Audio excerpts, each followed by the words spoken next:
What's up everyone? In today's video, I'm going to be sharing with you 6 different things or 6 different mindsets. I don't know which one I'm gonna call it. 6 different things that I did to grow my hair in the last 19 months that I have been locked.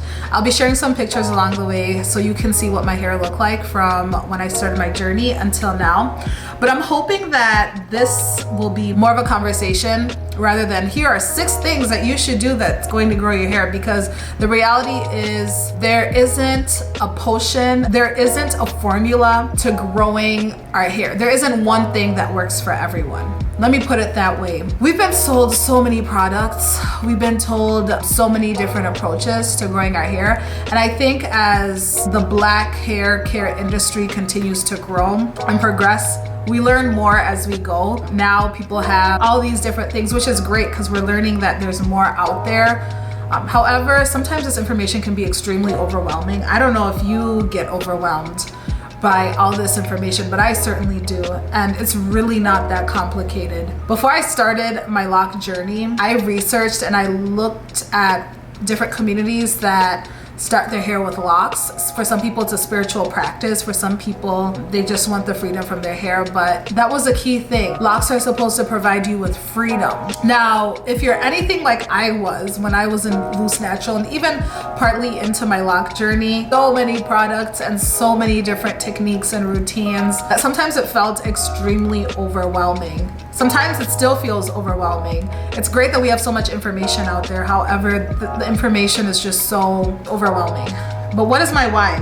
Why is it important that I share this information? At a young age, for many of us, we're not taught how to care for our hair, and we rely on whether it's social media or other people to tell us what to do with our hair, or we rely on someone else to maintain our hair and take care of our hair, which, yes, great if you're always in the position to get that done. It's important to be well informed about what your hair needs and the kind of care that it needs, but I'll talk about that in a little bit. So I'm hoping that through this video you will get a new perspective, a new mindset, and some ideas of different ways to look at your locks, because once I started implementing these, I started to see a difference in how I cared for my hair, which translated to hair growth. Now, growth can look different. It can look like length, it can look like healthy locks, it can look like thicker locks, it can look like your edges growing, it can look like healthy roots.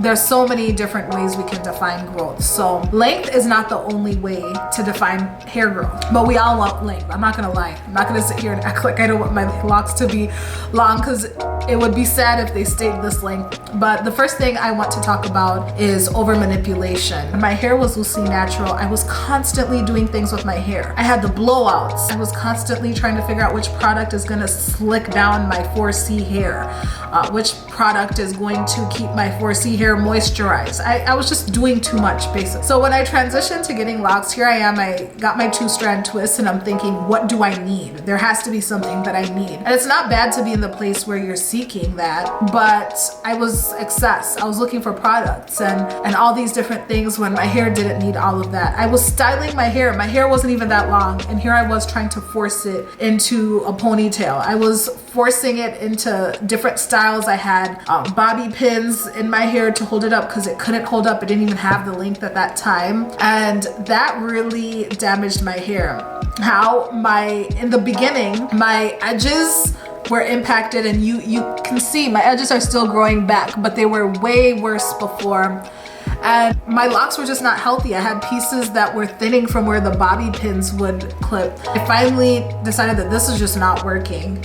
I just let my hair be. And what this looked like is I would wear my hair down with the headband across the front, or I would wear my hair in a ponytail. If I really wanted to style it, I would put the style where I would like twist across the front, and I would leave the back to be what it is. By the way, I want to show you, locks are really deceiving too. The same way natural hair is deceiving.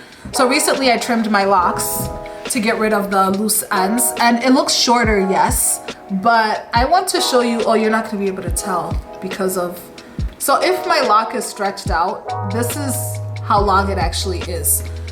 I'm actually proud of my locks right now because they're matured and they're not loose. But anyways, back to over manipulation. Just don't over manipulate your hair. Don't do too much, especially in the beginning when it's first locking, whether you're starting with comb coils or twists or whatever it might be. Your hair is more fragile at that point. It's more prone to unraveling. Just let it be. People all over let their hair be, and their hair is fine.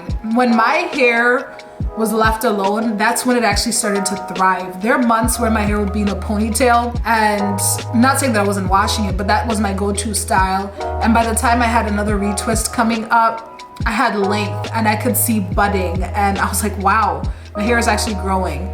Less is more with locks. Leave it alone and you'll start to see it actually start to progress. When you're in the mirror every day, when you're doing things every day, it's a little bit harder to see that progress. The second thing that really helped my lock journey is not using too many products. I, at first, was a product junkie. I think I'm still working through that right now, but I started leaning towards natural products. I wanted to learn about what different chemicals were in the different products that are marketed to us. And here's the thing that we all should be aware of. A lot of the products that are marketed to Black women, number one, are not even owned by Black women. And number two, are just marketing strategies to say, this grows your hair, this does this, this does this. So really look at who's creating the products that you're using and look at the claims that they're making. I will say this, there's no one thing that's going to grow your hair. It's just not possible. There's no one oil, there's no one potion. Hair growth is like working out. You can't eat right and not work out, and you can't not work out and eat right. I hope I got them right. Well, you can't neglect one of the two. They work hand in hand. Same with hair care. So many things are gonna determine whether your hair is growing or not, whether it's healthy or not. It could be what products are you using, what environment is your hair exposed to, what is your hair care regimen like, so many different factors. Try not to fall into the trap that one product is going to do something for you. At first, I would use edge controls because I wanted that sleek look that we all want. And my edges were thinning. Right now I'm still growing out my edges. They're still recovering from that, but I noticed that using too much edge control was thinning out my edges. It was creating buildup in the locks, especially the ones in the front.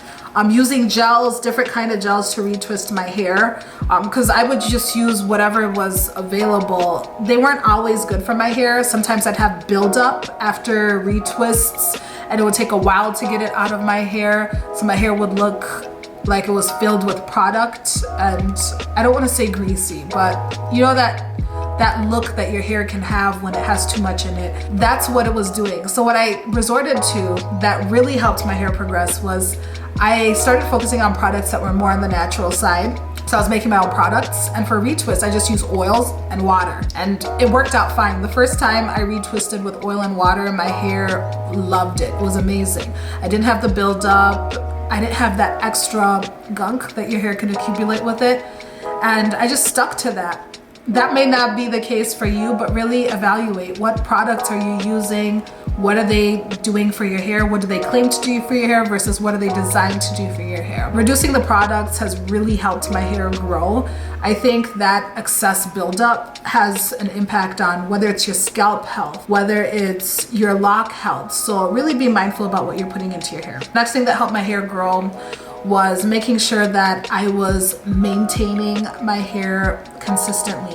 And I think sometimes we just let our hair go because we don't know what to do with it, which is not a good approach. In the beginning, I talked about over manipulating, but this is a little different because when you neglect your hair, it will look neglected. But some things that I did was really try to be mindful of what the state of my hair was before I was locked versus what it was when I was locked. So I had to start thinking about, okay, before my hair was locked, I had a lot of heat damage in the front of my hair. So what did that mean? I had a lot of loose ends, pieces that would not lock because they were heat damaged. There's no way they were gonna lock.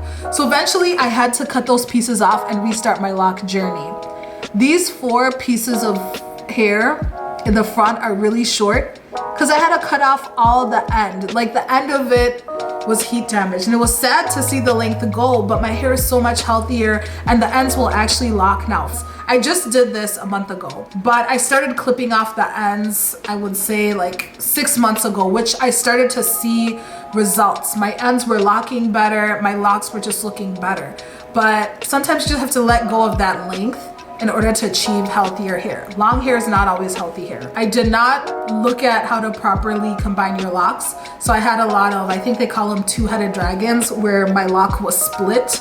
So I had to figure out how to recombine those locks. For a while I put a rubber band in it, but I had to find a better method to use it. So really look at what your hair needs. The back of my hair is more fragile, so I had to be careful when retwisting it. I had to think about the method of twisting I was using. I can't use a regular retwist method. I have to interlock my hair. So think about that. How often does your hair need to be retwisted? I landed on 4 times a year because too much was just putting too much tension on my hair. My hair was breaking. 4 times works well for me. You will be told every 6 weeks, but it really depends from person to person. Stretch it out if you need to for a little bit. I think if you have sister locks, this is a little different. Next thing that I want to talk about is research. Do your research and really learn about your hair. What does your hair need? How do locks grow? What causes lint in locks? What causes breakage in locks? How do you increase thickness in locks? How do you combine locks? How do you split locks? There's so many things to learn about your hair. Again, we can't always be at the mercy of someone who's doing our hair and assume that they know what's best. It's good to be informed. As they say, knowledge is power.